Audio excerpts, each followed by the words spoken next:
Ang pelikulang dating nagpaaw sa ating mga puso, pinagbidahan ni megastar Sharon Cuneta at Gary Valenciano. Ngayon mabibigyang buhay sa telebisyon. Cine Novela presents Kaputol ng Isang Awit. Bibigyan ng panibagong himig nina Glyza De Castro, Lovie Poe, Marky Shello at Jolo Revilla. Kaputol ng Isang Awit. Ngayong Marso at 3 na sa Drama Rama sa hapon ng GMA. Ito ang sukatan ng galing ng Pilipino. Sa Pinoy ay wala ang kakayahan ng Ang weird mo na talaga, ha? Sino ba yung kinausap mo kanina? May kausap ka ba? At ano ba hinahanap mo? Cassandra, ano bang kalokohan to? Baka mamaya may makakita sa atin. Teka, basta nandito lang daw yun eh.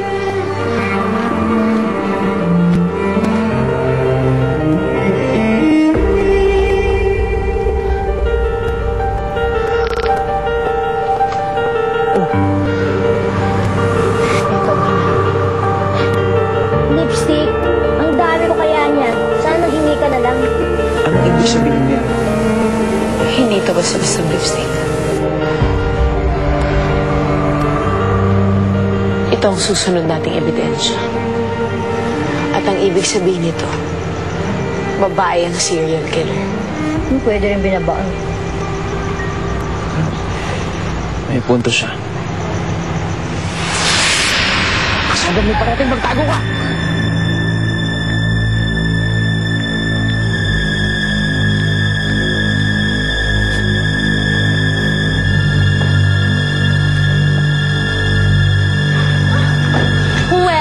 Well, tingnan mo nga naman at nandito ka din, Dave.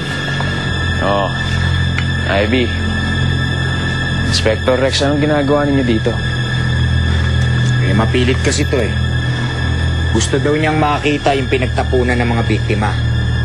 Kaya sinabi ko na ngang sinuyod na namin tong lugar na to. Wala naman kaming nakita eh. Baka daw may makita siyang ebidensya. Teka, ang tanong, anong ginagawa niyo dito? Ganon din. Nagbabakasakali. Ako na nagsasabi sa inyo. Wala kayong makikita dito. Katulad din yung sinasabi mong sigarilyo. Anay na basura lang ang nandito. Sandali, sigarilyo, ano yun? Sinabi ko na nga sa'yo, di basura. Sige na, Ivy, kung gusto mo maghanap ng ebidensya dyan eh, maghanap ka na. Talaga. Teka, kilala kita. Sino ako? Sikat din pala ako kung ganon. Hindi. Hindi ba ikaw yung dakilang alay ni Cassandra? Ha, ibig mong sabihin, nandito rin siya? Siguro, tinatago niyo na siya dito, no? Siguro, nahihibang ka, no? Paranoid! Kasi nandito lang siya kasi sinama ko siya. Siya yung tinitrain ko ngayon eh, napapalit kay Cassandra. What? Dave, seryoso ka ba? Bakit? Hindi ba ka panipaniwala? Pwede yata ako maging reporter. Kayang-kaya ko yan. Hi! I'm Anne Friends. At nandito po tayo ngayon sa karumal-dumal na lugar ng krimen. Kung saan madilim, nakakatakot, super creepy. Kaya, huwag kayo pupunta dito. Shut up! Tama na nga yan. Sinasayang niyo lang oras ko eh. Sige na. Kung gusto mo, Ivy, pumunta ka na doon sa halamanan na yon. Doon tinapon yung bangkay ni Sheena.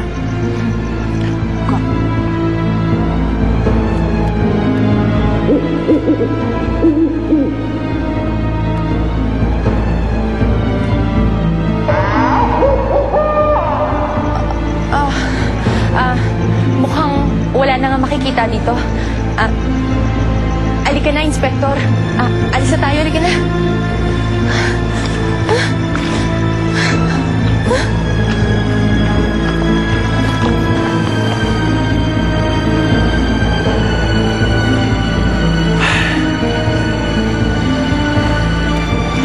Tingnan mo, Cassandra, muntik na tayo nun.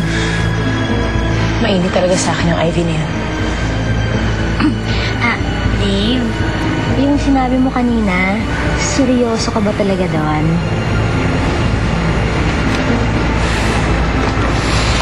Hindi. Bakit naman ganun yun? Discuss. Halika na. Uy, Dave! Tara!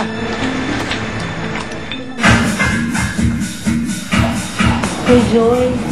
Hindi o kaya pa sexy effect. Paano makinig ka? Pwede din pa hard to get, malandi kunyari. Mas effective yun. Mas effective yung pag-inis ng virgin ako. Kahit na anong gawin mo, walang maniniwala sa'yo. No?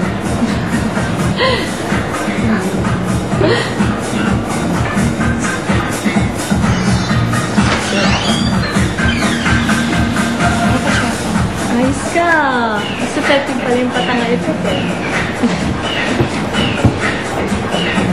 Ma'am, bibigyan kita ng customer.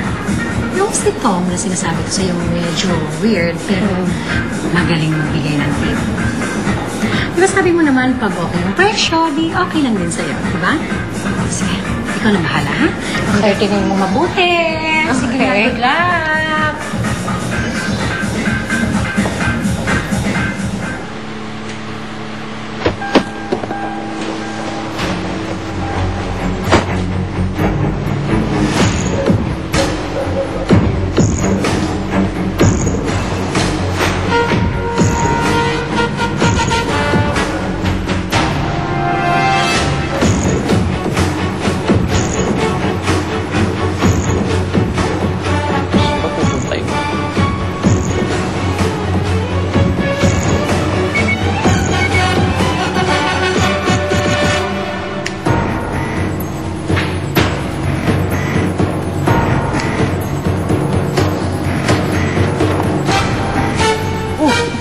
Ivy! Anong ginagawa mo rito? Sinasabi ko na nga, Ben. Ano yung sigarilong sinasabi ni Inspector Alba? Wala nga yun, Ivy. Sige na, bumaba ka na. Alis na ako. Gumagawa ka ng sarili mong investigasyon, ano? May mga alam ka na hindi alam ang mga pulis. Kilala kita, Dave. Alam kong magaling ka. Kaya dapat nga lumipat ka na sa amin. Sumama ka na sa team namin para lalo akong sumikat.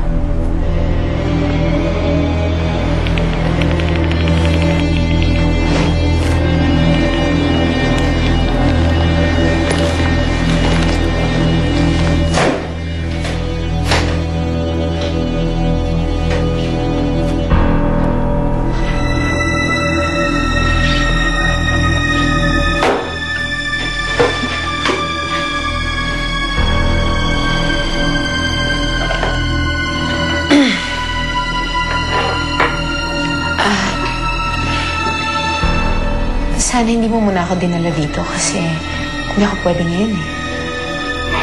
So ano sa tingin mo? Lilipat ka na sa amin? Pwede ba, Ivy?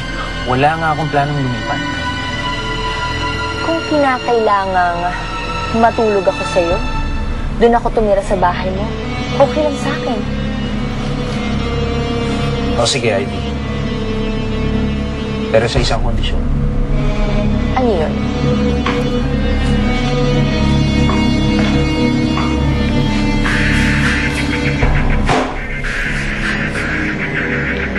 Sayaw.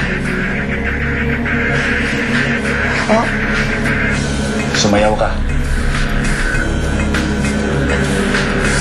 sa'yo? Sayaw!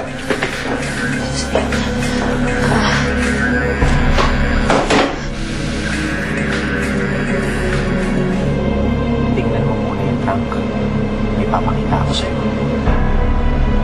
May nakuha ka na namang ebidensya at na nandun sa likuran.